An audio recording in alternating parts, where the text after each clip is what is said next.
Hi, I'm Hannah, I'm Gracie. and this is our presentation on the chemistry of slime. So, for starters, what is slime? It's mainly a toy for kids in today's society, but it's a non-Newtonian fluid so that means it exists somewhere between a solid and a liquid. It's very viscous in texture. You can dye it a lot of different colors, and it also makes little crackling noises from small gas bubbles. So, for kids especially, it's a very full sensory experience. There's a lot of way to make slime, but at the minimum, it requires the combination of PVA and also borate ions, which we'll get into in a second. So, PVA or polyvinyl alcohol is one of two main ingredients when making slime.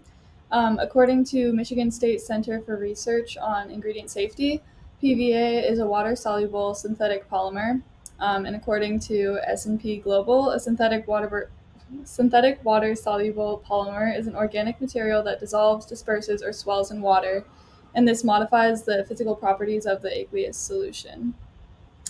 The polymers act as things like thickeners and binders, and it's used in things like glue, medications, and food packaging. Um, PVA is created through a process of addition polymerization, which is the process of monomers getting added to a growing polymer chain until it's terminated. Um, According to Cornell Center for Materials Research, since there are so many hydroxide groups, it makes it easy to bond with hydrogen, and that's why it's so soluble in water.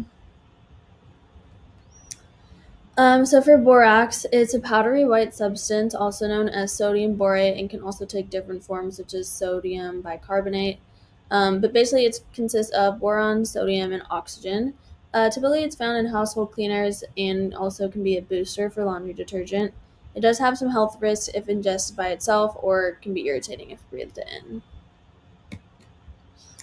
So this is kind of just a look into the borate ion, half of what makes slime what it is.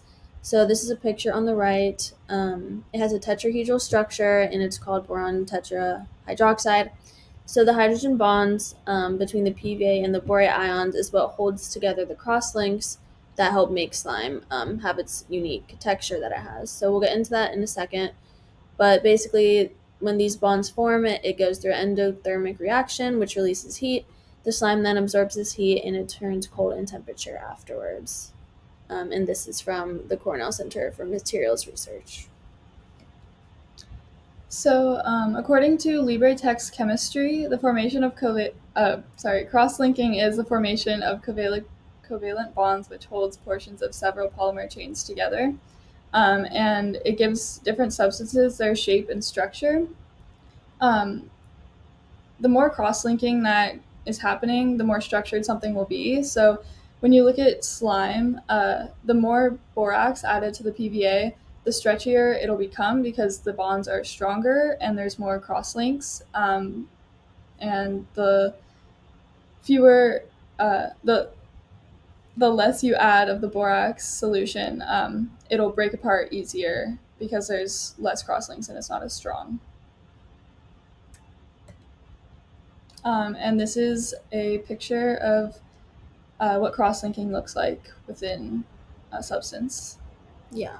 from the Cornell Center for Materials Research. And these are all of our resources. So yeah, thank you. Thank you.